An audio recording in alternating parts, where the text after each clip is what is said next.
Golden afternoon light filtered through Pine Ridge's towering pines, each beam illuminating drifting motes of dust and pollen. Beneath this cathedral of wood and leaf, 9-year-old Ethan Carter darted with boyish abandon. He crouched by, a moss-clad log, pencil in hand, sketchbook open on his knee only to abandon it at the first flicker of movement. A butterfly, its wings a deep sapphire streaked with gold. His laughter tinkled like mountain water as he chased the creature across, a carpet of fallen needles. Every so often the butterfly alighted on a sunspot, its wings flaring like stained glass. Ethan rose on his tiptoes, reaching only to have it flutter away once more, leading him deeper into the forest than he had ever ventured. Behind him, the campsite lay quiet. His mother, Sarah, packing sandwiches by the campfire. His father, John, stacking logs for the evening blaze. But the forest's hush and invitation were irresistible. Ethan followed, heart pounding with delight. He leaped over a cluster of bright orange mushrooms, careful not to crush them. His sneakers crunched on pine cones. He traced the butterfly's erratic path, until at last he stumbled into a small clearing. The butterfly lifted higher, then drifted away beyond the ring of trees. Heart pumping, Ethan spun in a circle. The forest, beautiful and vast, swallowed the last dashes of sunlight. The clearing looked peaceful, but Ethan's chest tightened. The trail back was gone. He called out, "Mom! Dad!" But only birdsong answered. A shiver traced his spine. He was alone. Dusk approached. Shadows deepened between the trees. Ethan tried to retrace his steps, but the winding trunks repeated endlessly, each indistinguishable from the last. Every snapped twig underfoot seemed a thunderclap. Every rustle in the underbrush hinted at lurking eyes. His chest ached. "Stay." "Calm," he whispered, recalling his father's calm voice. "Think." He closed his eyes, inhaled the forest's scent. Damp earth, pine resin, hidden blossoms. Exhaling, he opened his eyes and picked a direction. If he kept going east, eventually he'd hit the creek they'd camped beside. He walked. The chill of evening wrapped around him. His legs began to tire. The hum of insects gave way to the call of an owl, a lone hoot that sounded like a question. Who goes there? Ethan's lip trembled. Panic threatened to overtake him. He sank to his knees, tears bright in his eyes. "I'm lost," he choked. "I don't know where to go." He closed his eyes against the falling dark. And then a soft, broken whimper. Ethan froze, listening. A second whimper, low, pained. He leapt to his feet, heart pounding. Following the sound, he brushed aside bracken and ferns, stepping carefully over roots. The forest floor gave an eerie creak beneath his weight.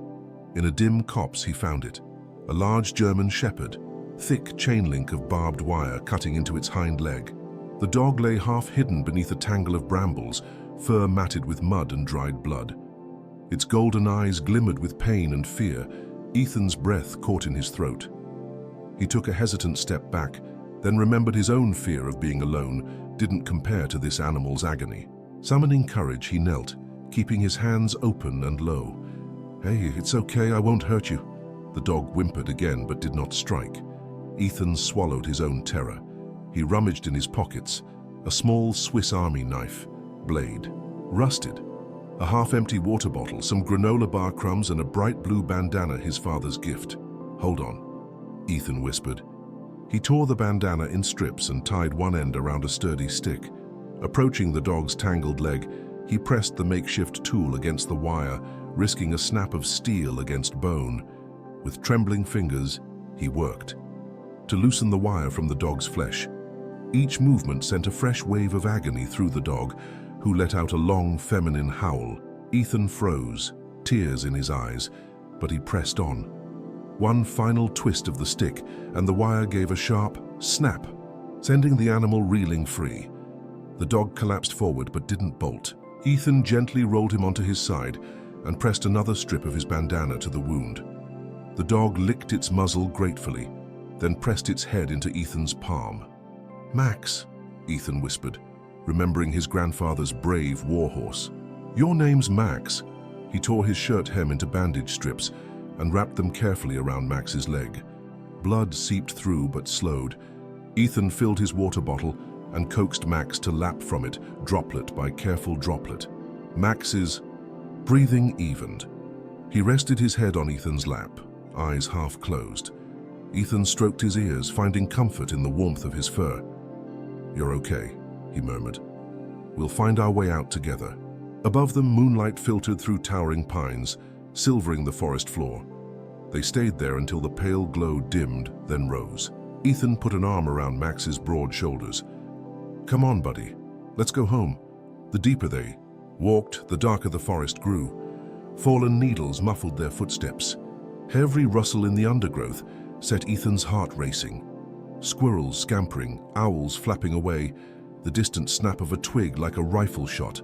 Max stumbled, but forced himself onward, tail low but wagging ever so slightly. Ethan helped him, over every root and boulder, whispering encouragement. When his arms tired, Max leaned heavily on him, trusting Ethan's strength. Time blurred. Hours passed. Ethan's stomach rumbled. He offered Max a granola bite. Max ate gratefully. Ethan sipped water.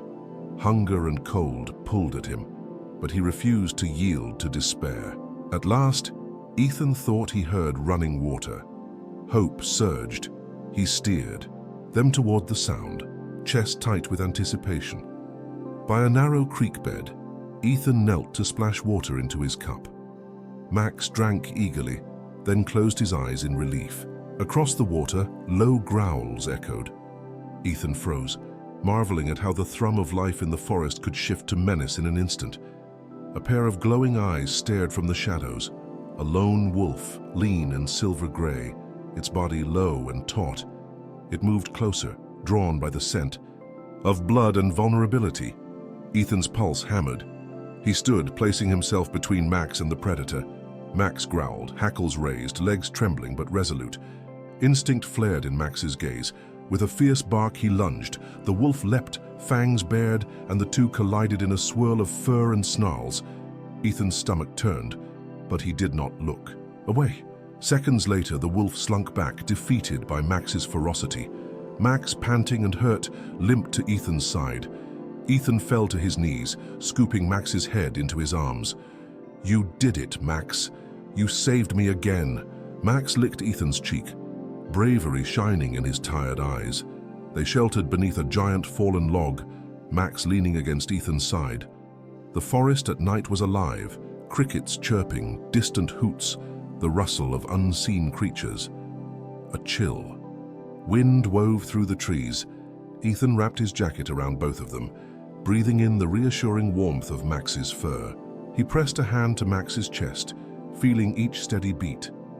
"We'll make it," he whispered, voice husky. "I won't let anything happen to you." Hours passed. Ethan drifted in that wary space between sleep and wakefulness, Max's soft snore beside him, the only lullaby. When dawn's pale light crept through the pines, Ethan opened his eyes to a new day, one full of promise.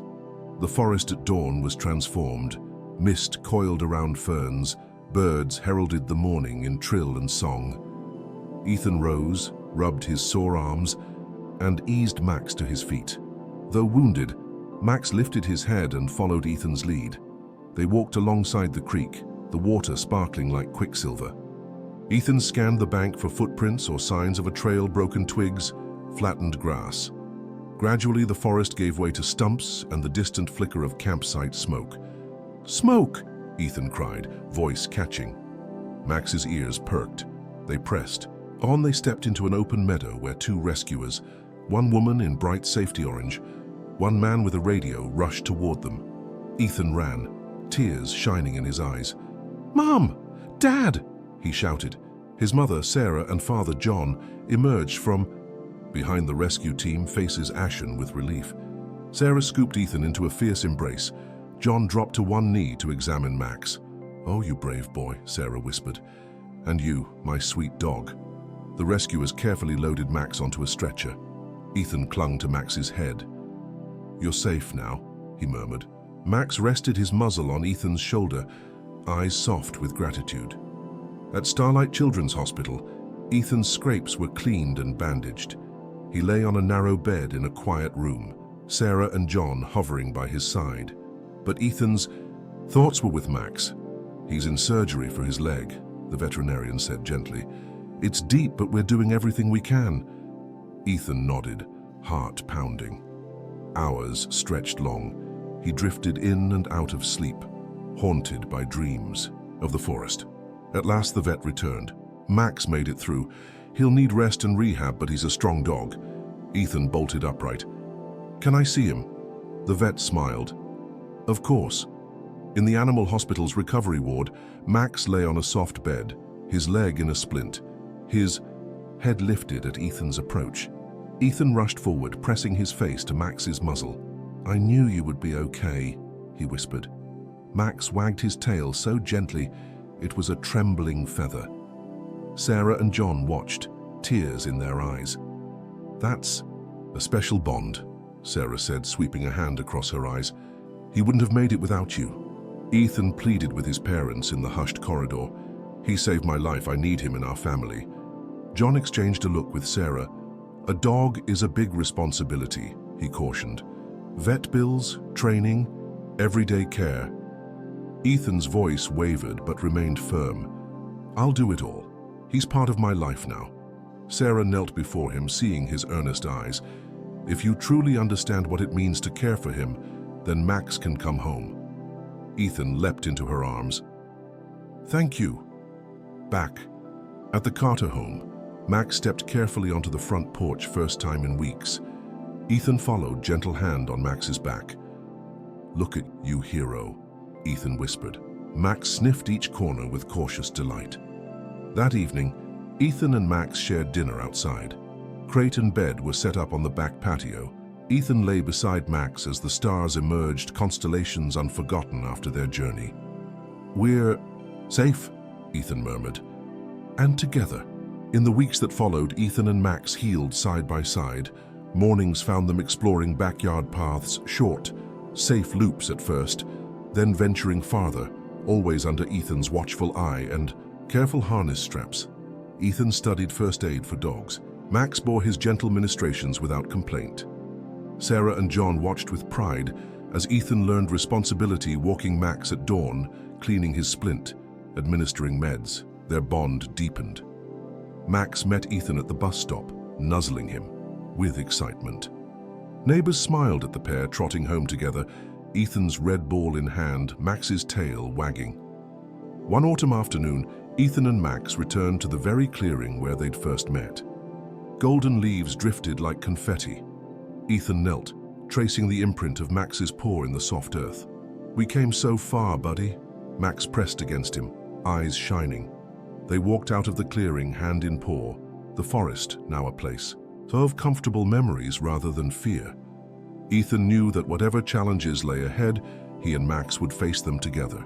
Years later, Ethan, now 14, sat on the porch with Max, the once injured shepherd, now strong and silvering at the muzzle. Children in the neighborhood came by to hear their story.